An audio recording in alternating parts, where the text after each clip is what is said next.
열왕기상 11장 14절부터 25절 말씀 마음을 집중하시고 함께 읽어보십니다. 여호와께서 에돔 사람 하닷을 일으켜 솔로몬의 대적이 되게 하시니 그는 왕의 자손으로서 에돔에 거하였더라.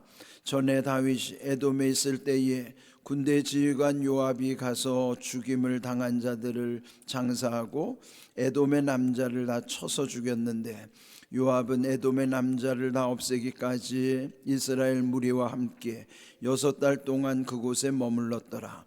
그때의 하닷은 작은 아이라 그의 아버지 신하 중 에돔 사람 몇몇과 함께 도망하여 애굽으로 가려 하여 미디안을 떠나 바란에 이르고 거기서 사람을 데리고 애굽으로 가서 애굽 왕 바로에게 나아가매 바로가 그에게 집과 먹을 양식을 주며 또 토지를 주었더라. 하닷이 바로의 눈앞에 크게 은총을 얻었으므로 바로가 자기의 처제 곧 왕비 다브네스의 아우를 그의 아내로 삼음에 다브네스의 아우가 그로 말미암아 아들 그누밧을 낳았더니 다브네스가 그 아이를 바로의 궁중에서 젖을 떼게 하매 그누밧이 바로의 궁에서 바로의 아들 가운데 있었더라. 하닷이 애굽에 있어서 다윗이 그의 조상들과 함께 잔 것과 군대 지휘관 요압이 죽은 것을 듣고 바로에게 아뢰되 나를 보내어 내 고국으로 가게 하옵소서. 바로가 그에게 이르되 네가 나와 함께 있어 무슨 부족함이 있기에 내 고국으로 가기를 구하느냐? 대답하되 없나이다. 그러나 아무쪼록 나를 보내옵소서 하였더라. 하나님이 또 엘리아다의 아들 르손을 일으켜 솔로몬의 대적자가 되게 하시니 그는 그의 주인 소바 왕 하다레셀에게서 도망한 자라. 다윗이 소바 사람을 죽일 때에 르손이 사람들을 자기에게 모으고 그 무리의 괴수가 되어 담메색으로 가서 살다가 거기서 왕이 되었더라. 솔로몬의 일평생에 하닷이 끼친 환난 외에 르손이 수리아 왕이 되어 이스라엘을 대적하고 미워하였더라. 아멘. 이 11장은 이 솔로몬이 말로가 어떻게 비참하게 된 것인가. 물론 솔로몬은 하나님께 받은 은혜가 헤아릴 수 없이 엄청났잖아요. 하나님은 그에게 지혜뿐만 아니라 세상에서 최고의 지혜를 주셨을 뿐만 아니라 모든 부귀 영화와 권력을 다 주셨습니다. 그렇지만은 솔로몬이 그것을 제대로 감당하지 못한 결과로 여기 11장에서는 그가 결국 타락하게 되고 그가 어떻게 고통을 겪다가 그의 말로가 어떻게 되는 것인가, 솔로몬의 죽음에 이르는 내용이 11장에 기록이 된 것이죠. 자, 오늘 읽은 말씀에 보면은 그를 괴롭히는 대적자가 있었다는 거예요. 오늘 읽은 본문에서 보면은 그를 아주 고통스럽게 했던 대적자가 2명이 나와요. 14절에 보면 하닷이라는 인물과 또 23절에 보면은 르손이라고 하는 사람이에요. 자, 왜 이렇게 대적자가 생겼는가? 결국은 하나님과 적대 관계가 되니까 하나님을 잊어버리고 하나님을 잃어버리는 것. 잃어버렸다는 건 하나님 떠났다는 거죠. 이제 그렇게 될 때는 인생이 최악에 빠지는 거예요. 하나님을 잃어버리는 인생처럼 최악의 인생이 어디 있겠습니까? 그래서 결국은 그 사람들과의 관계도 악화되는 것이죠. 그래서 생기는 것이 원수들이 생기는 거예요. 대적자가 생긴다는 것은 자기와 원수지간이 된다는 것이죠. 자, 먼저 첫 번째 원수는 누군가 14절 보면은 에돔 사람 하닷이라는 인물이에요. 그가 왜 솔로몬이 대적이 됐는가에 대한 상황이 그 다음에 보면은 15절 전에 다윗이 에돔에 있을 때, 그러면 아버지 다윗 왕 시절에 다윗이 이제 에돔과의 전쟁이 있었어요. 이제 그때 다윗 밑에 아주 대단한 장군이 요압이었죠. 그런데 그 요압이 에돔을 얼마나 무참하게 학살했던지 16절 요압은 에돔의 남자를 다 없애기까지 아주 씨를 말리려고 그래서 이스라엘 무리와 함께 6달 동안 그곳에 머물렀더라. 그러니까 이 요압이 6달 동안에 에돔을 아주 쑥대밭을 만들고 남자들을 다 진멸하려고 아주 그런 아주 악행을 이 하닷이 잊을 수 없는 거예요. 자, 17절, 그때 하닷은 작은 아이라. 그러니까 어린 시절에 그 엄청난 고통을 그는 목도한 거죠. 자기 나라 에돔이 어떻게 그 솔로몬의 아버지 다윗 시절에 그 요압의 장군에 의해서 비참하게 사륙을 당했고 이런 끔찍한 일들이 벌어졌는가. 그런데 결국 이 어렸던 하닷이 도망을 가는데요, 어디까지 내려가는가 하면은 애굽으로, 남쪽 애굽으로 도망가는 거예요. 그러니까 이스라엘 땅으로 보면은 에돔도 남쪽에 있는데 그 더 남쪽에는 강대국 애굽, 이집트라고 하는 나라가 있었던 것이죠. 그래서 이 어린 하닷이 그 애굽으로까지 피난을 가는 거예요. 그런데 18절, 미디안을 거쳐 바란에 이르고 마침내 애굽에 갔는데 그때 바로가 그에게 호의를 베푸는 거예요. 18절 그 후반절을 보면은 그 어린 이 하닷을 이 바로 왕이 잘 거두어 주면서 그에게 집도 주고 먹을 양식, 토지를 주었다 그랬어요. 그러니까 여러분, 그렇게 도망자 신세에서 애굽으로 갔을 때 그 망명한 어린 하닷을 잘 거두어 줬으니 하닷이 얼마나 큰 은혜를 입었습니까?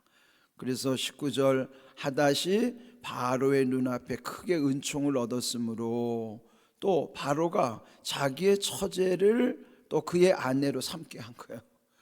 자기 아내의 여동생을 그에게 줬으니 왕과 자기는 뭐예요? 동서지간이 된 거죠.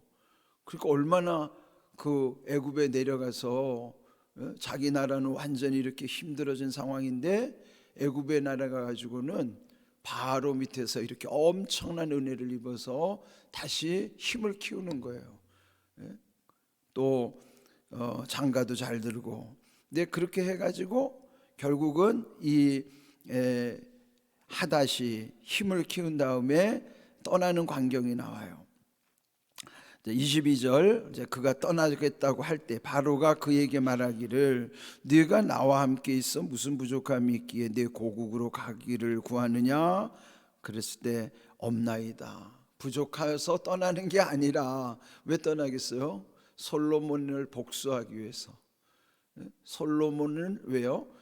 예전 그 아버지 다윗 시절에 자기의 민족을 아주 이렇게 막 아주 잔인하게 학살을 했으니 이제 때가 온 거예요. 그런데 솔로몬의 나라가 조금씩 기울기 시작하고 하니까 이 하닷이 결국은 솔로몬을 괴롭히는 일을 하게 되는 것입니다. 여러분, 이 대적자가 된다고 하는 것 참 이거 우리 인생에서도요, 이게 한 나라와 관계된 것뿐만 아니라 우리 개인 안에도 이런 일이 있습니다. 자, 그 다음에 또 한 명의 인물이 등장해요. 23절에 보면은 르손이라고 하는 대적자예요. 그러니까 르손이 누군가 하면은 끝절에 보면은 수리아의 왕이었다는 거죠. 수리아의 왕. 수리아는 북쪽에 있어요. 에돔은 남쪽에 있고. 그러면은 지형으로 잘 한번 생각을 해보세요. 북쪽에 있는 이 수리아 왕 르손도 다윗을, 이 솔로몬을 괴롭히고, 남쪽에 있는 에돔의 하닷 왕도 또 이 솔로몬의 대적자가 된 거예요. 양공이 되는 거죠. 양쪽에서 공격이 들어오는 거예요. 북쪽에서도 남쪽에서도. 그러니까 여러분이 왼수가 하나만 있어도 인생이 꼬이고 힘든데, 전에 말씀드린 것처럼 10명의 친구보다도 1명의 적을 만들지 말라는 것처럼. 왜 그럴까요? 친구가 좋기는 한데 적은요, 되게 하는 능력은 없어도 안 되게 하는 능력이 있기 때문에요. 이 사람이 되게 하는 능력은 없어도요, 안 되게 하는 능력은 누구나 다 갖고 있어요. 회방하면은 안 되는 거예요. 다 됐다가도 그 적이 나타나 가지고 그냥 한번 말 한번 이상한 유언비어를 뻗뜨린다든지 뭐 어떻게 해놓으면요 다 된 밥에 코 빠뜨리는 거예요 그게. 그러니까 여러분 인생 살면서 원수 만들지 마세요. 10명의 친구도 중요하지만 한 명의 적을 안 만드는 게 더 중요해요. 그 한 명의 적이 여러분의 인생을 비참하게 만들 수도 있고 무너뜨릴 수도 있고 망하게 할 수도 있어요. 지금 이 솔로몬이 그런 경우는 물론 솔로몬의 탓은 아니죠. 아버지 때 있었던 일이 이 지금 하닷이 원수를 갚느라고 그렇게 하는 것이지만 그는 뭐 그래도 어떻게 하겠어요. 아버지나 자기나 동일시하는 건데 이제 이런 어려움을 겪으면서 여기에 또 이 대적자들을 이 왼수들을 어떻게 우리가 관계해야 될 것인가. 제가 목회하다 보면요 교회 안에서는 이렇게 우리가 다들 보면 교회 오신 분들은 다 천사 같아요. 그런데 그 이면을 또 자세히 살펴보면은 또 다 그런 건 아니에요.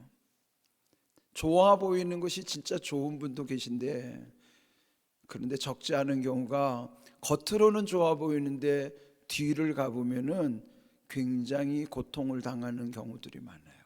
가정들도 보면 부부간에 참 겉으로는 좋은데 뒤로는 얼마나 갈등이 심하고 지지고 볶고 서로 싸우고 또 상처를 주고 그런 줄 몰라요. 근데 그런 부부 중에 어떤 부부는요 얘 나이가 드니까 완전히 전세가 뒤집어지더라고요. 젊어서는 남편이 얼마나 무서운지 아주 쥐잡듯이 아내를 잡는데요 이제 나이가 들어서 이제 남편이 기력이 쇠하고 뭐 이 풍을 맞았다든지 이러니까요 그때부터는 이 여자가 남자를 얼마나 괴롭히는지 남들이 볼 때는 아주 잘해주는데 남들이 안 보면은 이놈의 영감탱이 이 왼수 하면서 꼬집고 때리고 아이고 저 그런 거 봤어요. 왼수가 멀리 있는 게 아니에요. 천생연분인 줄 알고 만났더니 살다 보니까 평생 왼수가 됐더라고요.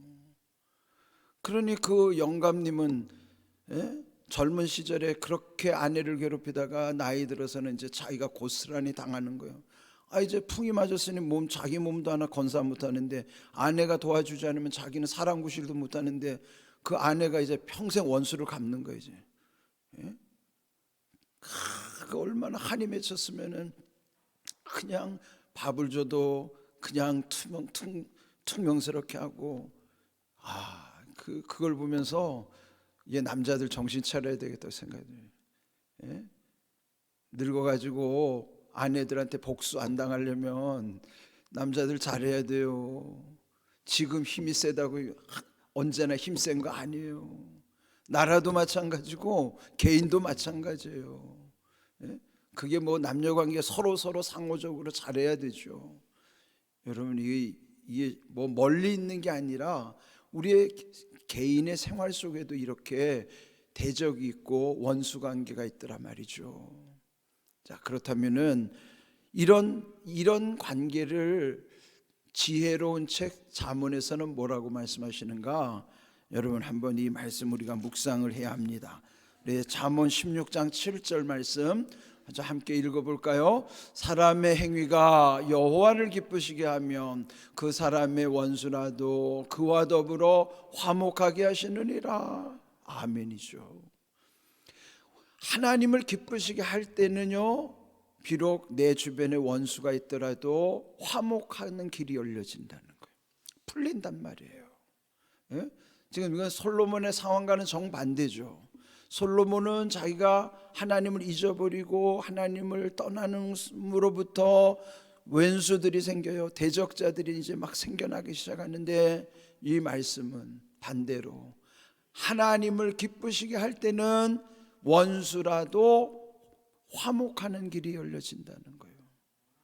여러분 먼저 하나님과 하나님을 기쁘시게 하십시오. 하나님을 기쁘시게 하는 사람은요 사람에게도 잘하게 돼 있어요.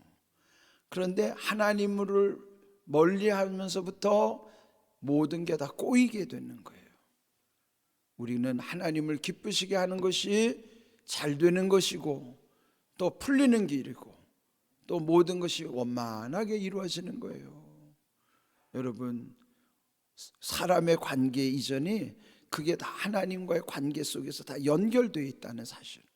그러면 하나님을 잘 섬기는 사람은 사람도 잘 섬기게 돼 있어요. 예수님이 그 최고의 계명을 말씀하실 때에도 마음과 목숨과 뜻을 다하여 주 너의 하나님을 사랑하고 그와 같이가 뭐예요? 변질되지 아니하고 그 똑같은 마음으로 내 이웃을 내 몸과 같이 사랑하라 하는 거예요. 하나님 사랑과 이웃 사랑이 질적으로 달라지지 않아요. 양적으로는 다를 수 있겠죠. 하나님을 더 사랑하는 양적으로는 다를 차이가 있을 수 있어도 질적으로는 변질되지 않아요. 그 사랑하는 내용은 하나님을 사랑하는 내용이나 사람을 이웃을 사랑하는 내용이나 그 사랑하는 질이 변질되지 않아요. 양의 차이는 우리가 양과 질에 놓고 보면은 양적으로는 하나님을 더 사랑해야 되겠지만은 질적으로는 변질되지 않는단 말이에요. 하나님 사랑하는 사랑과 사람을 사랑하는 사랑과 질이 달라지면 안 된단 말이에요. 예수님 앞에 이방 여인이 왔죠. 가나안 여인이 우리 아이 좀 살려주세요 그랬더니 예수님 뭐라고 말씀하셨어요? 나는 이 떡을 주인의 떡에 있는 그 떡을 개에게 줄 수 없다 그러는 개에게. 이 여자가 개가 된 거예요. 자식을 고치러 왔더니 예수님이 주인의 떡을 개에게 줄 수 없다. 그래 너는 너 못 고쳐준다는 거야. 네 청을 못 들어준다. 그때 이 여자가 화낼 상황이에요. 그 상황은 하나님 예수님과 따져야 할 상황이에요. 지금 얼마나 큰 인격 모독을 그랬습니까?